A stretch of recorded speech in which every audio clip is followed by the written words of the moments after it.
And welcome back. This is Intersection, a program of KBIA and the Reynolds Journalism Institute. I'm Ruben Stern, filling in for Ryan Famuliner. Today we're talking about the Thanksgiving meal, how we came to eat the things we do, and how that menu continues to evolve over time. Joining me in the studio are Marcia Vanderlip, food editor for the Columbia Daily Tribune, Trey Quinlan, chef and owner of Trey Bistro here in Columbia. Also on the phone, we have Sandy Oliver and Carol Fisher, both of them authors of books about the history of food and recipes. For those of you in our audience, are there things about the typical Thanksgiving menu that you would like to see changed or added? Give us a call, 573-882-8925. You can also email us at intersection@kbia.org. You can also tweet us. Our Twitter handle is @intersectkbia. We also have an online chat going at kbia.org if you follow the link for Intersection. Feel free to email us your recipes as well. We'll make those available to folks after our show today. Over the break, we were talking a little bit about those family recipes. And Trey, you were talking about your family and their approach to Thanksgiving. Yes, my grandmother still has that index box of handwritten recipes that, still to this day cannot be altered. That's why every year it's the same traditional, Thanksgiving for myself. Maybe one day we'll be able to get rid of or update that index box, but they're at least 50 years old, so yeah. Carol, I want to ask you about this because you've looked at a lot of old recipes, right? Right. So what changes over time in terms of recipes and what doesn't change? Well, I think what changes is the way we cook, like we've talked about, the way we cook, ingredients available, I think that's one thing that's changed. I think we're using recipes more, with more specific directions because, how many people do you know that would know how to make a pumpkin pie? Yeah. And I think that one thing we're having to do is more specific recipes. So did the old recipes not have that? Were they just a list of ingredients or what? A lot of times they were a list of ingredients with just minimal instructions, process instructions. Because they made these things every day. Now, probably they didn't cook a turkey every day, but, how they did their sides, they probably did them. And, there are a lot of people who who need more specific recipes, especially if we're getting venturesome, like the chef mentioned. We have to become more familiar with spices available. And I think people are trying new things. I think the Food Network, the TV food, I think it's kind of maybe inspiring people to try some new spices, to try some new flavors.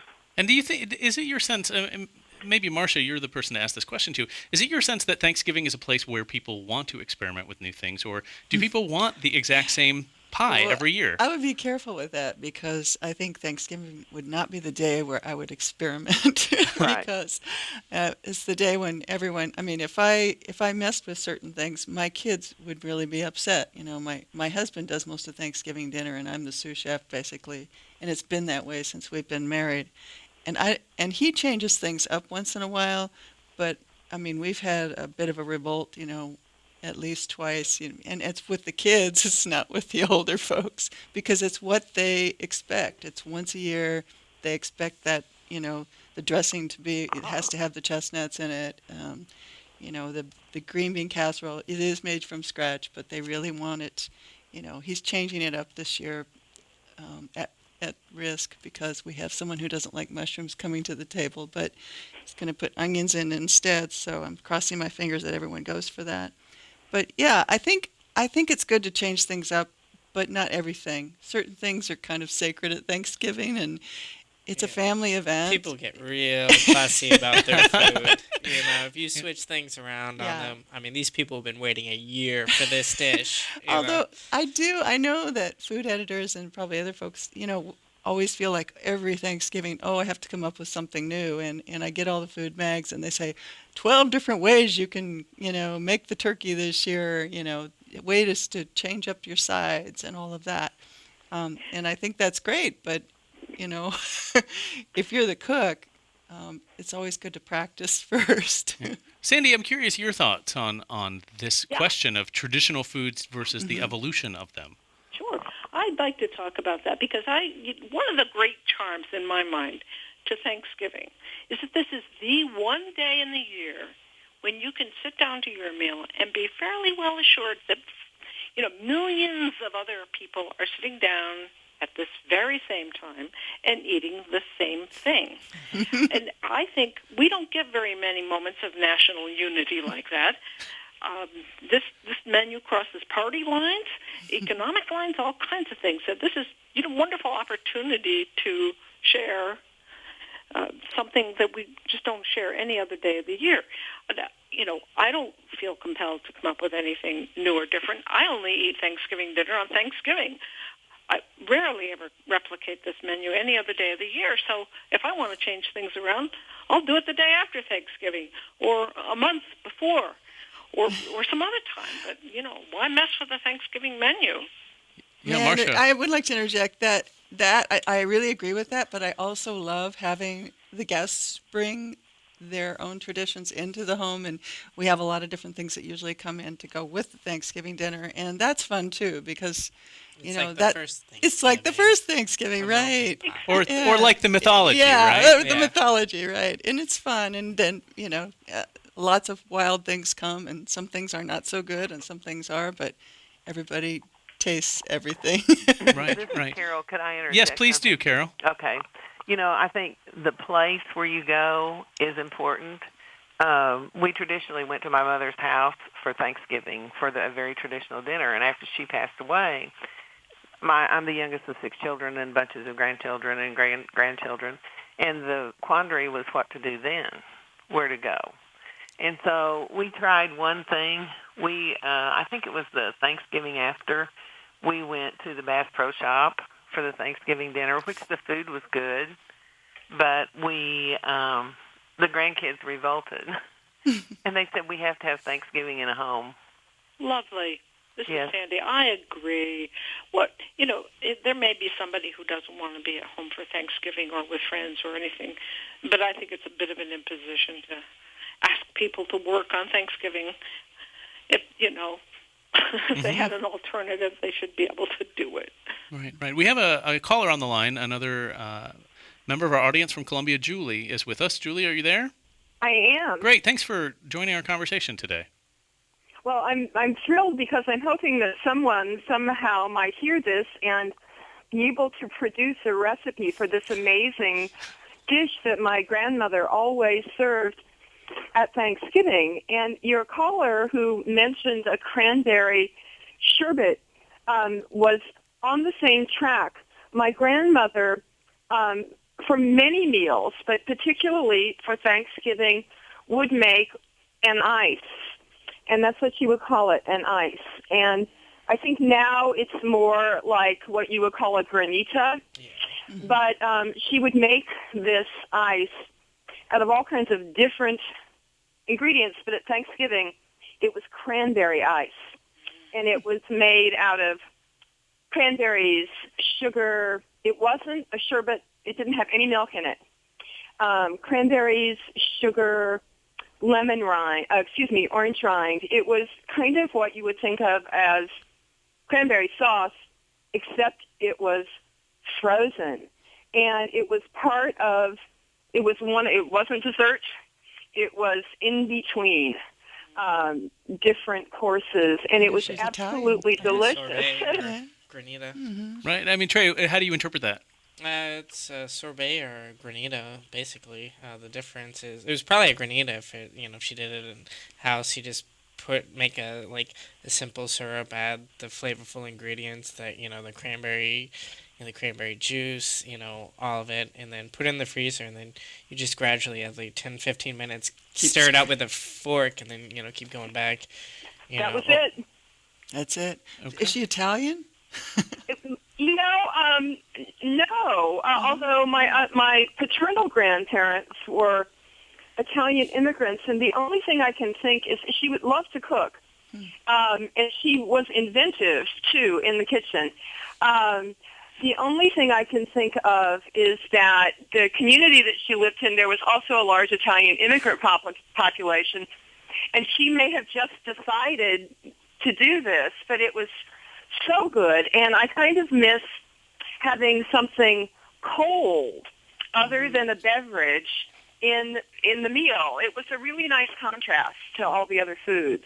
Yeah. Well, Julie, thank you so much for sharing that. Yes, And thanks for the show. Yeah. Have a happy and flavorful Thanksgiving. Thanks, you too. Sandy, I think this granita or ice, as Julie called it, raises a question that we've sort of hinted at a little bit, is the idea of the immigrant influence. Thanksgiving is this all-American thing, and yet all-American means people who came from somewhere else for the most part, aside from the Native American side of the Thanksgiving meal, which we haven't really based the holiday on. So I just wonder if we could talk a little bit about that in terms of how the waves of immigrants in the country have affected what we eat as well, or not. This is Sandy, and can I say one thing quickly about that ice? Yeah. Because actually, Sir Josepha Hale would have known ices and probably made them. They were a very, very elegant touch to a Thanksgiving dinner, and probably only done by more elite families. And this would not necessarily have been an Italian influence, but it may have come to us by way of the French, the high-style French cookery. Yeah. So. And how would that have worked in the 1800s before they had mass proliferation of how did they make it? Refrigeration? Where would that come from? Ice.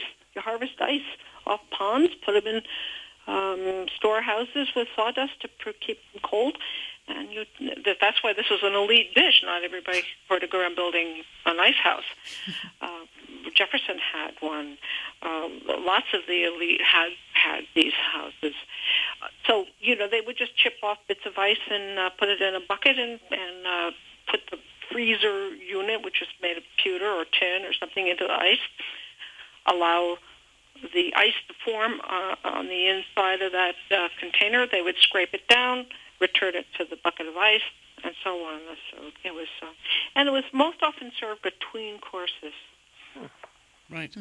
What about the immigrant thing? The question of to what extent do we owe some of the things that are traditional to the various waves of immigration that have come in? Can't think of a one. Really? Well, I mean, not, if you look at your basic Thanksgiving dinner, your turkey, your mashed potatoes, your gravy, cranberries, blah, blah, blah, all that stuff. What you need to do is visit individual immigrant households and see what spin they put on it. So, for example, a family with Asian roots is very likely to stuff their turkey with rice, and they're likely to use, I know of a family that seasons their rice with Thai seasonings. They put that inside the turkey. Right. Sounds good. For example. I guess the question then would be the opposite question of, we've had so much immigration in the country. Why hasn't it influenced the basic menu?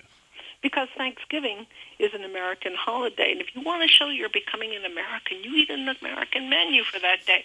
You might, do as this family did with the rice stuffing, but essentially you're going to perform as an American that day. In fact, that's how you show you've arrived in America. Right. There's a little sort of a dark side to all of this. A lot of the children of immigrants who came to this country in the late 1800s, early 1900s, were basically indoctrinated at school about, what a real Thanksgiving in America was like. And they would go home to their families and they would say, well, on Thanksgiving we have to have a turkey. And the mother would say, what do we have to have a turkey for? We can make a perfectly good lasagna, The kid said, no, Ma. So it becomes a way of turning people who might not feel as American as someone might wish, but turn them into an American by filling them up with mashed potatoes and gravy on Thanksgiving Day. And was that Sarah Hale's intention? No, I don't think so. She just really wanted some president to make this into a national holiday. She was lobbying presidents before Lincoln to declare a national holiday. It was a de facto national holiday. Individual states declared Thanksgiving annually, year after year after year, but it was never a federal holiday. Right. Until Lincoln declared it. Right. At her constant lobbying. There's a question from our chat room related to something you were just talking about. You mentioned stuffing, and the chat room question is, when did we start stuffing bread into the turkey, and why is that still a tradition? In ancient times. If it's hollow, stuff it is the rule here. would be any bird, little ones, big ones, waterfowl, landfowl. If it's hollow, you stuff it. Trey, would you agree with that? Well, the dressing and the stuffing, mostly out of bread, was used to soak up a lot of the juices and the flavors that come out of it. That's why they stuff the cavity of the bird with breadcrumbs or rice or anything. It's just to kind of start to really absorb the juice, and then you pull it out, and then it has even more rich flavor, like a fortified turkey flavor. Right, and so that wasn't something they did at the original meal. I mean, there wasn't a huge amount of bread being eaten in 1621 Probably in America. Not. But if they had cornbread or if they had that dry corn or anything. Yeah, grains. if they didn't. This is Sandy again. If they didn't stuff it, they wish they could. Yeah. Okay. I need to remind everyone this is Intersection, a program of KBIA and the Reynolds Journalism Institute. I'm Ruben Stern, filling in for Ryan Famuliner, and today we're talking about the Thanksgiving meal, how we came to eat the things we do, and how that menu continues to evolve over time. Joining me in the studio, we have Marcia Vanderlip, food editor for the Columbia Daily Tribune, and Trey Quinlan, chef and owner of Trey Bistro here in Columbia. Also on the phone, we have Sandy Oliver and Carol Fisher, both of them authors of books about the history of food. For those of you in our audience, we would love to hear, in our final moments here, a little bit of your traditions and how you think those might change in the future. So give us a call, 573-882-8925. You can also email us, intersection@kbia.org, or you can also tweet us. Our handle is @intersectkbia. Carol, I wonder if you wanted to weigh in about, some of these things that they might have liked to do, but they didn't, and eventually did wind up in our Thanksgiving meal as we know it today.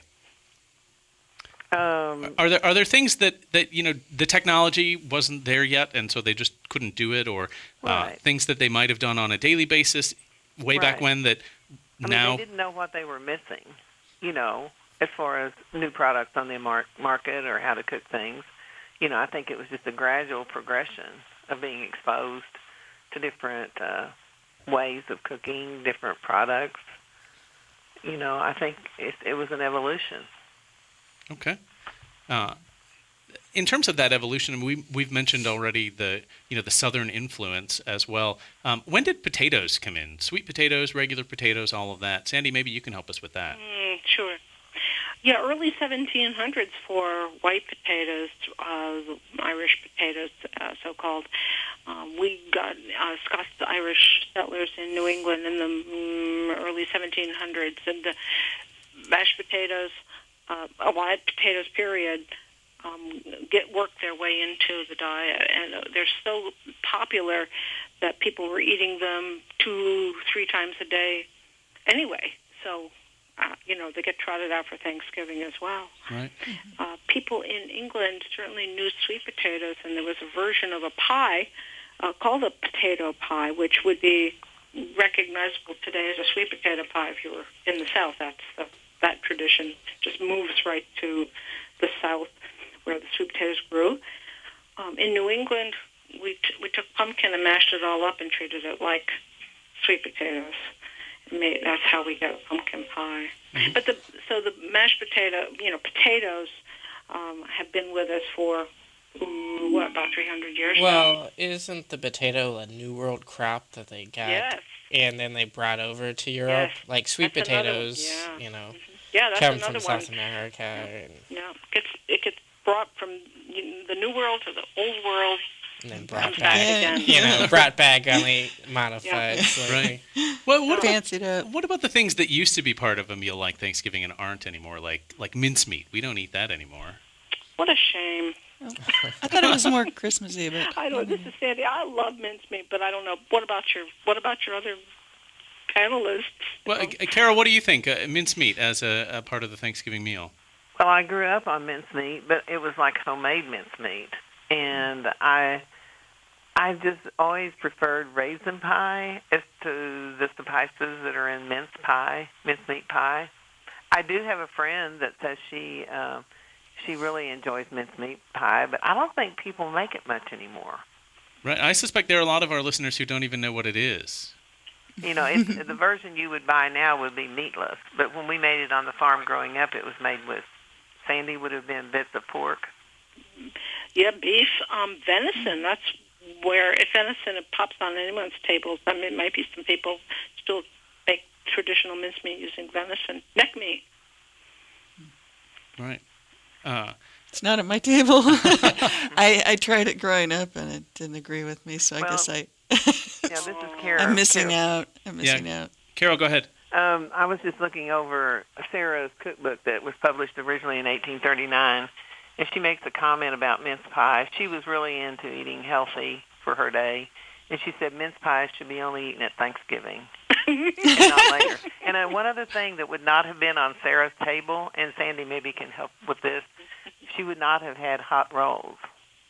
She said bread should not be served. That's bad for you. You shouldn't eat hot bread. That's right. No hot bread for Sarah. Wow. So she was trying to be healthy at Thanksgiving more so than on other Well, days. she was trying to be healthy but she, that was just, Sandy, can you explain the hot bread? No hot bread? I've often suspected you that wouldn't eat anything else. that rule against hot bread was so the cook wouldn't lose their meal before, their bread baking before dinner time. You know how good hot bread is. You want to slather butter all over and wolf it right down. Yeah, If the you make hot a rule bread's that's still bad for you, releasing tell them they gas. can't have it till it's cold. That saves your supply. But actually, I think they were worried about sort of vapors coming off that like yeast that may have been a little too cold. Right. To, Because that's what Trey was saying as well, right? That the yeast is still converting sugar into carbon dioxide, still with the proofing. So, it's still very much active, pulling it straight from the oven. right. Interesting stuff. We have another caller on the line. Joanne from Columbia is on the phone. Joanne, are you with us? I am. Great. Thank you for calling in today. I just had to get in on the cranberry sherbet conversation. I'm 82, and growing up, my mother always served what she called cranberry sherbet for Thanksgiving, and she made it with water. It didn't have milk in it, as I recall. I do have her recipe, and so we kind of got out of the habit of serving that after she quit cooking Thanksgiving dinner. But a couple of years ago, I found a recipe for a cranberry orange sorbet in a ice cream book, and it is delightful. So I am going to start making that again and having that as a tradition. Well, thanks. Also, on your conversation about mincemeat, my 87-year-old sister brought me a jar of her homemade mincemeat the other day. So I'm going to have mincemeat pie, maybe not for Thanksgiving, but at least between now and Christmas. Okay. All right. Well, Joanne, thank you so much that lucky woman. Yeah, a real traditional meal that's going to take place there. Real mincemeat with meat in it. Well, fantastic. Well, Joanne, thank you for calling in and sharing your experience with us. I think there's going to be a frozen cranberry dish revival after this show or something. It seems the topic of the day, which is an interesting thing in terms of, reinterpreting some of what goes on around our Thanksgiving and things that are old that are new again. Sandy, I wonder, are there things from the past that were associated with Thanksgiving that, could potentially make a revival given the way that our society is shifting? Boy, that's an interesting question.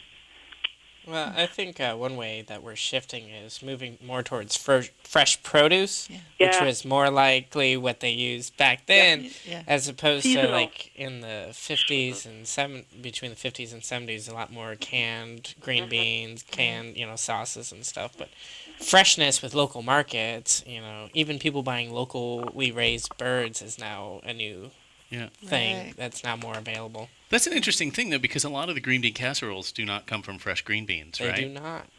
Most don't. No, With, but they're so good when they're dried, fresh. fried, onions on top. Mm-hmm. And root vegetables, too.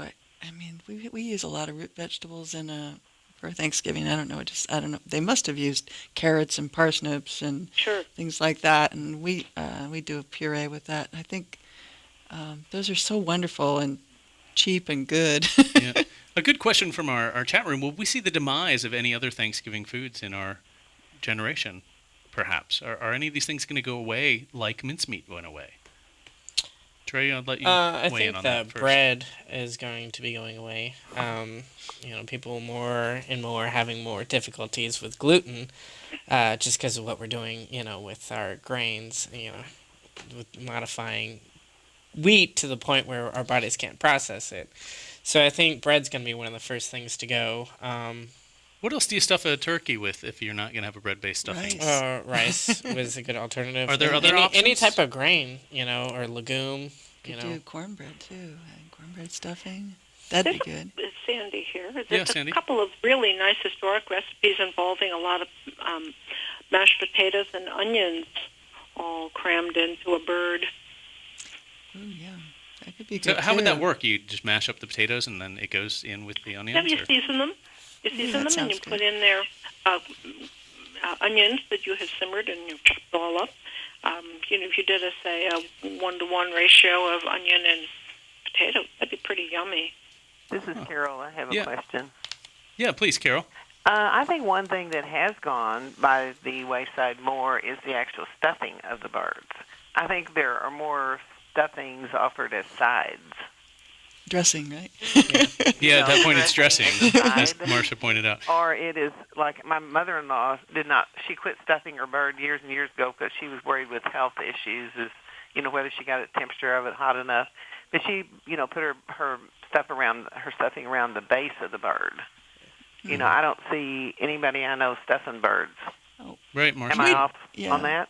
Yeah, we use a stuffing bag now too. You can buy them at the market so that you're not you don't have to you can check the temperature of the stuffing if it's at Okay. 170 and you pull the bag out, and then you could also do it on the side if folks don't like the stuffing from the bird. But there would be a big rebellion, as I said, in my family if we didn't do it that way, because it flavors the stuffing so What about well. the deep frying of the bird? Marcia, do you think that's going to stick around, or is that going to I would make say- its way back out of the public mindset? I would say don't do it if it's your first time on Thanksgiving. I had 2 friends had it on a spigot. They're going to put it over the turkey burner in the pot, and they didn't allow enough room in the pot. So when they were submerging the turkey, Yeah. oil went over the side. It shot up, big flame. Not pretty. It's a good way to burn your house down. Well, you do it outside the house. Yeah, Not yeah. inside. Well, I don't Right. know. Okay, I well, hear let that too many horror stories. be careful if you're going to deep fry your turkey this I year. hear it's delicious, though. I think that's the last piece of wisdom we're probably going to be able to go with here before I have to say that's it for today's Intersection. I'd like to thank our guest, Marcia Vanderlip, food editor for the Columbia Daily Tribune, Trey Quinlan, who is the chef and owner of Trey Bistro here in Columbia, Sandy Oliver and Carol Fisher, both of them authors of books about the history of food.